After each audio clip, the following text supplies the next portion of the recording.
সালাম ও শুভেচ্ছা নিয়ে শুরু করছি আরো একটি ভিডিও। ইতিমধ্যেই ইরানের প্রেসিডেন্ট আব্বাস আরাকচি উনি রোমে পৌঁছে গেছেন এবং আমেরিকার প্রতিনিধি স্টিভেস নাকি ওদের নাম আছে, তো ওরা মিটিং করছে বর্তমানে।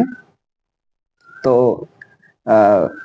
পরবর্তী এই যে নেগোসিয়েশন, যেটা মানে কি হবে, এই যে যুদ্ধটা চলছে গাজায়, যে এটা চলছে, তো এটা কিভাবে করা হবে, এটাকে শান্তি কিভাবে করা হবে, তো এই বিষয়ে কথা হবে বিস্তারিত সম্ভবত ওদের মধ্যে।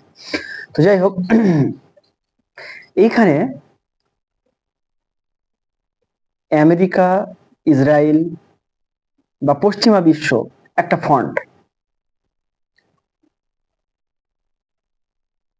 প্যালেস্তাইন, ইরান বা আরবের কিছু কিছু দেশ, রাশিয়া, চীন, এরা একটা ফ্রন্ট।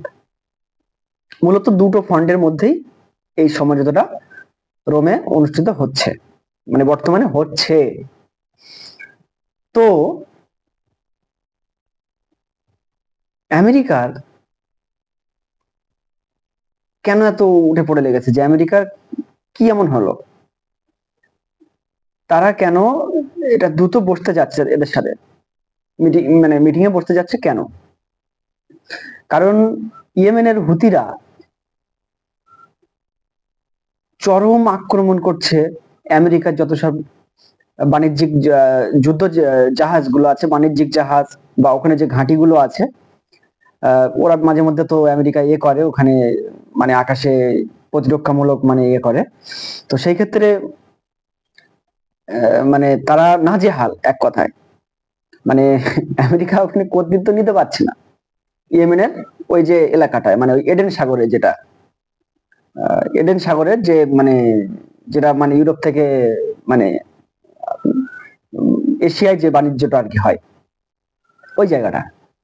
তো ইয়েমেন বলছে যে যদি গাজায় হামলা বন্ধ করো, তো আমরা আর করব না, এখানে যে জাহাজ আমরা যে মারছি, বিভিন্ন জাহাজের উপরে যেসব মানে আর কি ক্ষেপণাস্ত্র বা হামলা করছে যেরকম, এগুলো করব না। আসলে তারা তো ফান্ডে সব ইরানের সাথেই আছে, ইরানের ফান্ডে বা একটা প্রক্সি ফান্ডে আছে, সেই ক্ষেত্রে তারা একটা করছে। তো আসলে কি হয়েছে, মানে সিরিয়ায় এই যে ক্ষমতায় এসেছে জোলানি, ক্ষমতায় আসার পরে আহমেদ আল সারা, যার ফলে কি হয়েছে ওখানে মানে ইরান থেকে যে এগুলো যে যেত, মানে রসদগুলো যেত, অস্ত্র যেগুলো যেত, ওগুলো যেতে পারছে না। যার জন্য কি হয়েছে, ওরা অনেকে দাবি করছে ইসরায়েলিরা যে তারা এই মানে ঘুরপথে তারা নিয়ে যাচ্ছে। যদিও সেক্ষেত্রে আমরা বুঝতে পারছি যথেষ্ট দুর্বল হয়ে গেছে লেবাননের ওই সশস্ত্র গোষ্ঠী যারা আছে, হেজুদের কথা বলছি। তো যার জন্য সমস্যা হচ্ছে। তো এখন পাওয়ারটা বাড়িয়েছে কি ইয়েমেনের সাইড থেকে, ঠিক আছে। তো এখন যেহেতু আমেরিকার উপরে সরাসরি আক্রমণ হচ্ছে, যার জন্য আমেরিকাও খুব তাড়াহুড়ো করে মিটিং এ বসতে যাচ্ছে। ইরান বারবার বলেছিল যে তারা করবে না, তারা বসবে না, কারণ অলরেডি বড় শয়তান বলে আখ্যায়িত করেছিলেন ইমাম খামেনি রহমতুল্লাহ। তারপরে বর্তমানে তারা সেই নীতিতেই আছে, কিন্তু তারপরেও বসতে যাচ্ছে কেন? কারণ গাজাকে পুরো সম্পূর্ণ শেষ করে দেওয়া হয়েছে, আর খুব সামান্য কিছু অংশ আছে, যার জন্য এত পরিমাণে মানুষ মেরেছে এই গত 1-2 সপ্তাহের মধ্যে, যেটা মানে এত একটা বড় ধরনের জেনোসাইড, যেটা মানে তুলনার বাইরে, বিশাল বড় একটা হত্যাকাণ্ড ঘটিয়েছে ইসরায়েল। যার জন্য ইরানও চাইছে যে এটা কোনো মতে বন্ধ হোক, কারণ এত মানুষ মারছে ইসরায়েলিরা বা ইহুদিরা, যে যেটা ধারণার বাইরে। যদিও এতে ইয়েমেন চেষ্টা করছে, তারপরেও কিন্তু সেটাই হচ্ছে না। আসলে কি জুলানি এসে এই জায়গাটা অনেকটাই যুদ্ধর মানে সামনের দিকে ছিল, যাতে করে যুদ্ধটা মানে জয়ী জায়গা ছিল, জয়ী হওয়া যেত এরকম একটা, অনেকটাই বিজয়ের কাছাকাছি গিয়েও এই আহমেদ আল সারার উত্থানের ফলে সিরিয়ায়, মানে উনি তো আইএসআই এর আগে ছিলেন, মানে একটা যোদ্ধা ছিলেন, যেটা ওই ওনাদের যেসবগুলো আর কি বলে আর কি। তো সেই সব ওনাদের মানে বর্তমানে কি হয়েছে না, আহমেদ সারা থাকার জন্য উনি তো মানে প্রচন্ড মানে বিদ্বেষী লোক উনি আর কি। ইরানের মানুষদেরকে ওই শিয়া শিয়া অর্থাৎ কাফের বা এরকম বা ওরা টেরোরিস্ট মনে করে। ইরানের যেসব মিলিশিয়া বা হামাসকেও টেরোরিস্ট মনে করে ও। কাজেই যা হবার সেটাই হচ্ছে বর্তমানে। মানে ওরা তো মানে সম্পূর্ণ কি বলবো, মানে আমি তো আগের ভিডিওতে বলেও ছিলাম যে ওরা আর কি ইসরায়েলেরই হাতের একটা পুতুল। কিন্তু বোঝা যাচ্ছে না কি কারণ ওখানে ওরা আকিদা মাকিদা ধর্মের মানে কি মানে একটা বিশ্রী কাণ্ড ঘটিয়ে ওরা ঠিক কি যেটা বোঝাই মুশকিল। মানে একটা হিপোক্রিট টাইপের হয়ে গেছে কি অ্যাকচুয়ালি মানুষ বুঝতে পারছে না।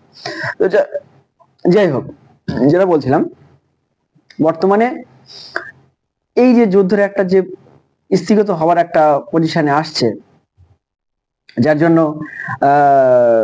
তারা একে অপরে একটা শান্তি আলোচনায় বসছে। এখানে ইসরায়েলিরা কি করবে, তারা তাদের যে লবি আছে, লবি যে আমেরিকায় যেসব লবিগুলো আছে তাদের দ্বারা তারা চেষ্টা করবে তাদের ফন্ডে যাতে করে তাদের হয়ে বেশি করা যায়।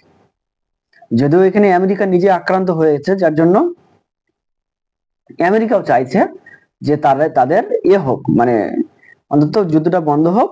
এবং আসলে জো বাইডেন তো উনি ব্যবসায়িক লোক, যার জন্য উনি ব্যবসাদার লোক টাইপের, ব্যবসাদারের মতন কথা বলে, ওনার চিন্তা ভাবনা ব্যবসাদার লেভেলে, বিজনেসম্যানের মতন নাকি কথাবার্তা। যার জন্য সম্ভবত এটা যুদ্ধটা সম্পূর্ণ